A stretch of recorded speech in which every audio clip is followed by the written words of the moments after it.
Childhood is a time of innocence when life is simple and uncomplicated. Children, watching the comings and goings of adults, often see things that they don't understand until years later, when they are adults themselves and know the ways of the world. And the ways of the world are sometimes rather sad. There is still talk about her in the village, all these years later. She did not come back after she went away so suddenly that morning. No one really cared to find out what happened to her. But they did not forget her. Even recently, an old man in the village said her name, Missia, with sadness in his voice. And the village never again knew anyone quite like her. They remembered her not so much for her good looks as for her boldness. She was good-looking, though. But in those days, there was no way a good-looking girl could escape from village life and make an exciting future for herself. What could Missia do, except sell her good looks while she was young? Selling them for so little. Almost nothing. Every time I go back home to the village, I see Missia in my mind. She had brown skin which shone with good health and a beautiful, strong body. She moved beautifully too. She used to carry a full pot of water on her hip and use her other hand to pick a fruit or a branch off a tree for firewood. She was full of fun. She ran when there was no need to run, smiled all the time and laughed often. The women envied her and felt jealous of the way men watched her lovely body. Missia never married. She never wanted to be like other village girls who spent time getting to know boys, walking in the fields, talking of love, and making careful plans for the future. Missia's house was usually full of men, and her parents did not mind her free and easy ways with the young men, and older ones, who crowded into that little house. No surprise, then, that before she was 16, people were already talking about her. As a child, I couldn't take my eyes off her. She had a pair of eyes which seemed enormous to me. Her smiling lips were full and red with beetle juice. She used to laugh at the way I watched her, wide-eyed. Under her breath and still smiling, she used to whisper something which I knew was not meant for my child's ears. But there was no harm in her. It was her nature, her love of life. But there were things I did not understand about her. Sometimes she was my friend. On some days when I saw her, she used to greet me cheerfully, take my hand in hers, and take me into the woods to pick fruit, show me the animals and birds and 1,000 secrets that lay hidden there. But there were days when she pretended not to see me and looked away as she hurried into the woods. That always made me sad, and I felt a warm tear roll down my face.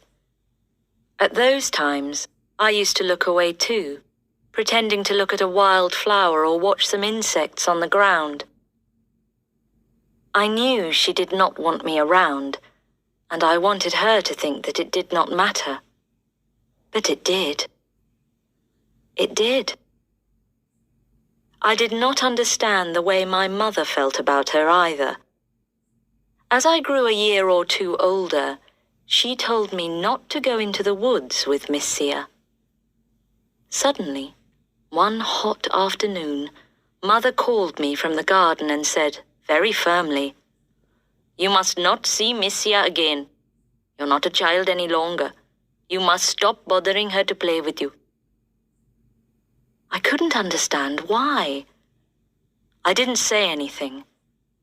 I stood by my mother and looked out of that sun-filled room. In the garden, I saw the purple bougainvillea and the bright yellow hibiscus flowers. I wanted to be out there, playing with Miss Sia. There was no one to play with except Miss Sia, and now my mother was telling me I must not play with her. Then who will make me a mud house when it rains? I asked my mother, confused. Mother knew me. She heard the anxiety in my voice and said quietly, without even lifting her eyes from the book she was reading, I will. Miss Sia did not miss me. She did not care at all that she had ended a handful of my dreams. She continued to laugh her way through the days, the months. She became more beautiful as the years passed, and her lovely body became more rounded. There was a bolder look in her eyes and a wildness in her movements that drove the men crazy. There were violent arguments in the village, like the night when old Apuhami's wife went to search for him and found him inside Miss Sia's house, drunk. The whole village gathered to watch and cheer, although it was well past midnight. All the women cursed Miss Sia, and the men watched her with a new interest. Miss Sia did not show the least concern. She spat an enormous mouthful of beetle juice towards them and disappeared into the night. They said that she was a witch, but by now I was old enough to know that she was no witch. She was human, and soon enough, I knew what she was. I began to understand what those trips into the woods meant. I knew the meaning of those violent arguments. I knew why some women hated her and cursed her. I began to understand why women like my mother wanted to protect their daughters from her influence and their sons from her clever tricks. But Miss Sia herself was one of the world's lucky ones. She didn't care what anyone said. She didn't care what happened to anyone. She cared only about one person in the whole world, and that was herself. Perhaps, in a way, that did make her a witch. At least, she was not quite human. That thoughtless confidence of hers couldn't last, however. Almost 10 years later, she came to live in a dark little hut that stood just beyond the end of our garden. By then, she had begun to lose the freshness of her young beauty and her carefree ways. At 25, she was an adult woman, a good-looking woman, and an inviting one. She lived alone because her parents had died, but nothing else had changed with her. The village still hated her and loved her. The men still came to her by night. During the day, she worked making baskets. Day or night, she appeared not to care how the next meal came to her, what happened to her, or what she would do when she grew old. When I met her for the first time after many years away, I was shy. She smiled at me as I walked past her little house. "Well, well, how you've grown," she said, with her usual bold smile. I said something in reply and hurried away. In the rapid look I gave her, I saw the heaviness of her body and wondered if she was getting fat. There was something about her that seemed different. I looked back and saw her watching me. She had a look of cat-like happiness on her face that day. Has she met some man and married him? I wondered as I walked towards my parents' home. But soon enough, I knew she was not married. The village now felt sorry for her, She was a woman growing old before her time. The men did not come to her for their pleasures as much as before. The village was moving into the modern world. Just 2 miles away there was now a cinema, and after the late-night showing, there were women available there, too. So Missia was finding it hard to earn enough money even for food. The village talked and laughed unkindly about her.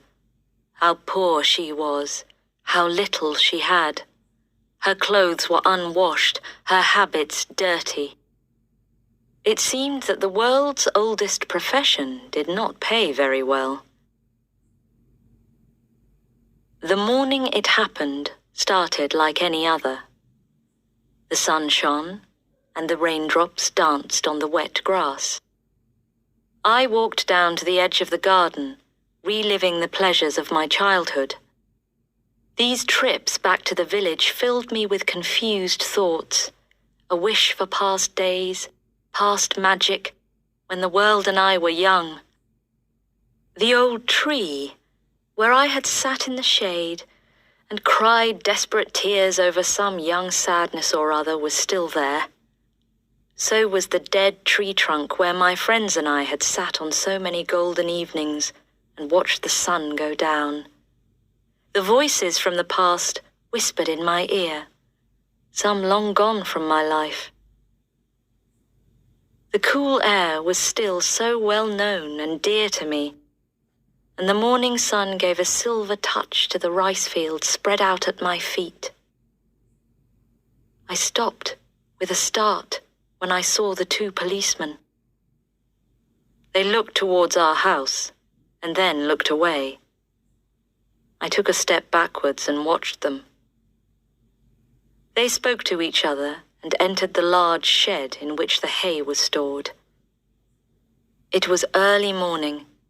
There was no one else around. And quietly, the village began to wake up. First, the old businessman, the Mudalali, clearing his throat and walking to the corner to get his morning newspaper. He was followed by the young man who worked in the tea shop. Then the women appeared, wanting to know what was happening. Suddenly there was a crowd and excitement in the air. And then the policeman brought out the terrible bundle from inside the building. I shut my eyes and turned away.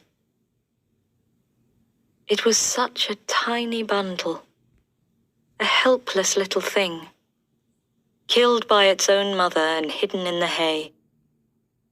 It had no father who would accept it as his child, so it had to die. A fatherless baby in that little village was a terrible thing, and women like its mother were cursed, perhaps even killed.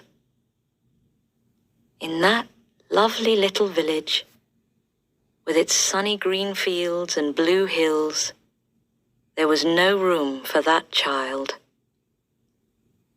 And then they brought out the mother. She didn't hide her head guiltily as they wanted her to. She still held her head high and looked straight at all of us. I hid behind a tree and watched her. I still couldn't take my eyes off her. She looked at the silent crowd, and then she noticed me. She smiled at me, bold and direct as always. I shut my eyes. She didn't care that I gave her no answering smile. She turned to the crowd with the same bold smile and spat an enormous mouthful of beetle juice towards them. And then she went away with the policeman.